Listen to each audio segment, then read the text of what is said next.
Hi guys, welcome to my channel. It's my first official video, so I can't say welcome back because I've not actually started. It's my first time.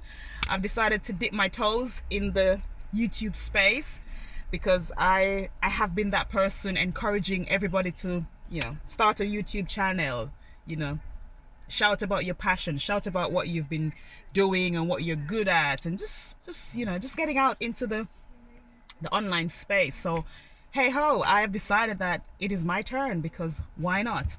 So here I am. So as the title says, how did we became a husband and how we became property millionaires in the UK, having been immigrant. Well, we are actually having been immigrants from Jamaica, and still very proud of being immigrants, Jamaican immigrants. But how we managed to own and to invest in the UK property market, and still looking to continue to invest. So I just wanted to share a bit of our story, what our journey has been like. And I am going to be frank, it hasn't been easy, and it still isn't easy because, with everything that's going on, the financial climate that we're living in now, and even before, obviously, we aren't rich people, but we're just very normal, your day-to-day average person, just trying to make ends meet, and just trying to be wise in this country, and knowing that, hey, so many people. I think one thing to say is that we've been inspired by other people who have done it, and so we decided that no, it is not that difficult. I think what I found is that a lot of people think, especially, I would say, non-natives, think that it is owning your property in this country is so hard. And I think the media sometimes make it feel as if it's very, very difficult, it's out of your reach, it's insurmountable, and you just think it's not necessarily that difficult. Now obviously, times are getting tougher. It is, we're in the middle of some of the highest inflation rates seen in years, and everything, and the cost of living and everything is just going through the roof. So now naturally things are getting tougher, but I can assure you that there are still ways and means of owning your own property, of investing in more properties, and just building a portfolio. Because yeah, it's just the country. I think what I like about the UK is that properties, it's a big deal. It is it's obviously, you don't become a millionaire overnight, or you don't get rich quick, but it's got the potential to actually make you comfortable, and not necessarily in the short term, but in the long run. So yeah, we started. I mean, when I came to this country just over 20 years ago, I lived with my grandparents at the time, but that was only for a year. And I decided that, listen, I need to go out there. I need to go out into this big world of London. I was in London at the time, and I thought, yeah, let me go and see. So I actually lived in what we call, well, I was house sharing in a one bedroom in a house. I think a house of about five bedrooms at the time. And then I was sharing the kitchen, the bathroom, and all the communal space. But the only place I had for myself was a bedroom. And no, I tell a lie actually. I was actually living what we call a bed sit at the time.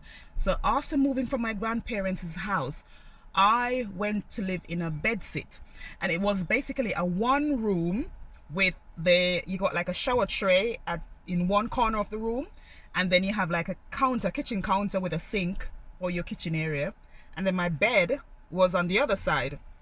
So that was basically what I did, and I think I lived there for about a year. But it was good. I thought, hey, I've got to go out. I've got to go out there and try. And so I lived there for, I think, about a year. That was in Leighton, in East London.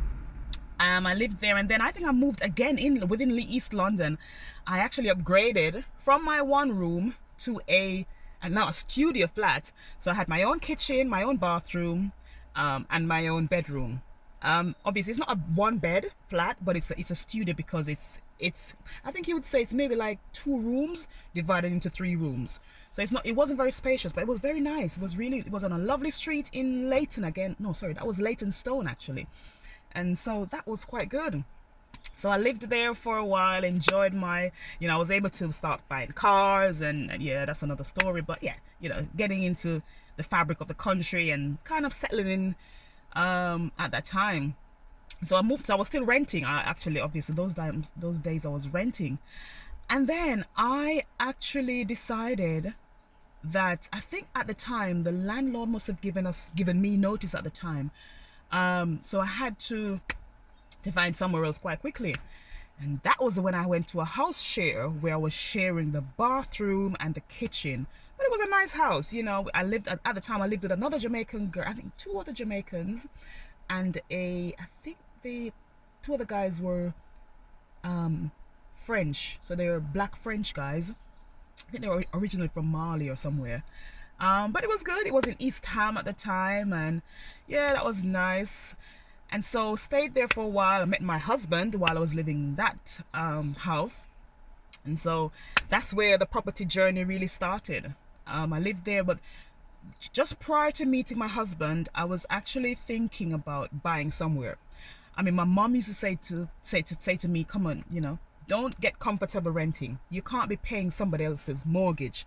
And I thought, okay, all right, mommy, this is not Jamaica. It's hard. You're in England. However, she knew clearly that it was doable. And so, yeah, that started. At the time, I didn't even have any money. I said, how am I going to do this? I haven't got any money, But at the time, in England, it was so easy to buy properties. Number one, you didn't need a deposit. And the interest rates were quite low. And the banks were just giving you money. So, yeah, I was fortunate. I got 100% mortgage. Got onto, so I had a friend at the time who lived in Essex.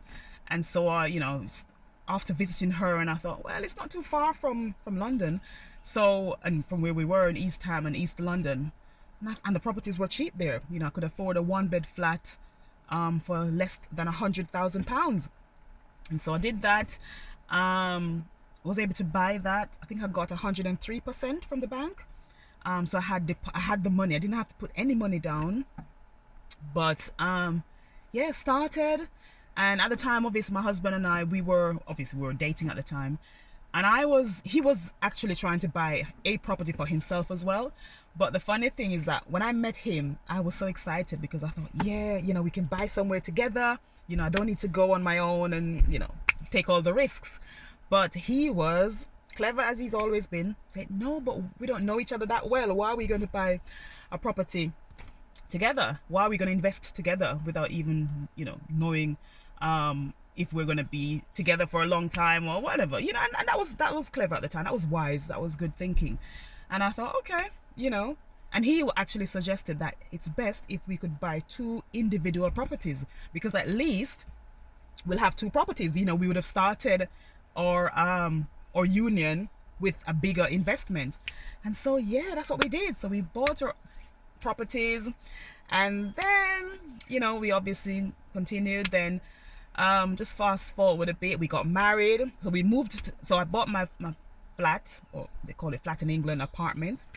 Bought a 1-bed flat in Essex, which was not too far away from where we were living, and just outside London. And I say to people, it's only like a 40 minutes drive outside London. And so, yeah, I was able to do that. Then we moved in together. Then we got married. And then we thought, yeah, this is what we like. My husband loves properties. He would watch all the property programs. He was fascinated by that. And he's a big saver. My husband saves a lot. He's what I say, he's got that thing called delayed gratification down to the T. He knows what, he's very focused. He knows what he wants, and he will save towards it. So yeah, our journey started, and so we started investing.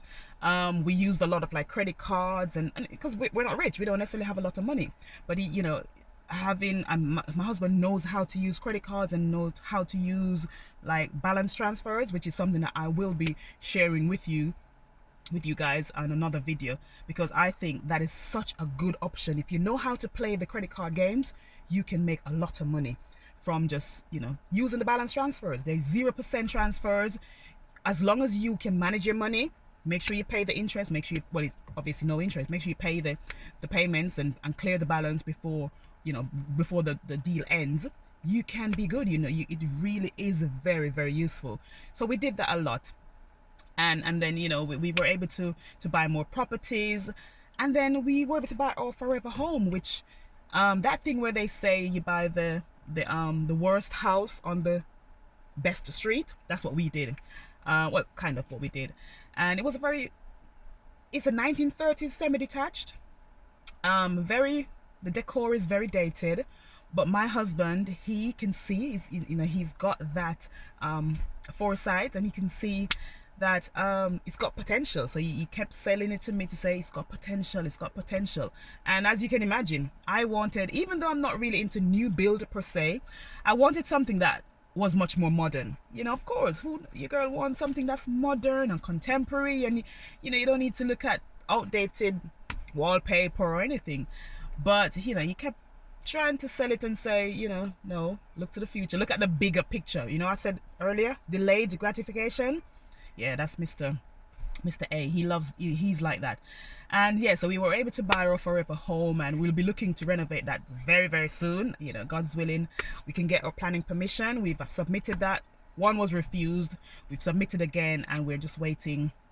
It's actually going through, and it's looking a lot more positive now. So I'll be sharing that.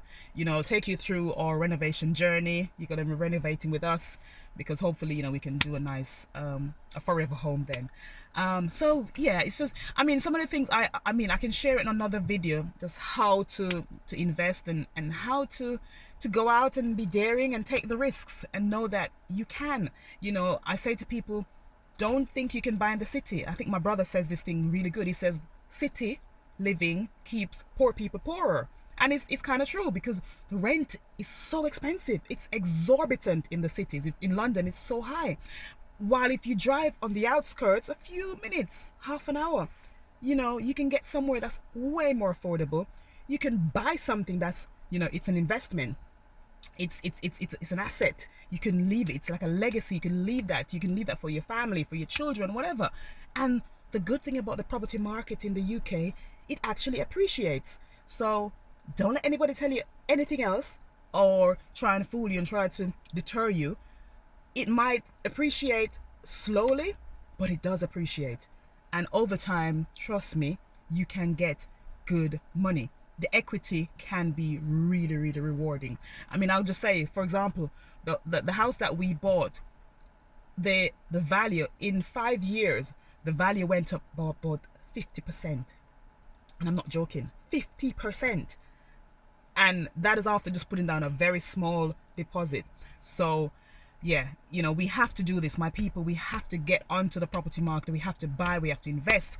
But I'm going to come back and say to you how we did it, you know, just give you some more tips, and maybe just share some of the mistakes that we made and some of the lessons that we learned. So I hope you enjoy this video. I hope that I'll be able to share some more really good content with you. And please remember to like, subscribe, you know, hit the notification button and share with your friends. And hey, just hit me up, you know, send me a nice comment, and hopefully, you know, we can be on this journey together. And I'd love to hear, you know, what is it that you want me to share.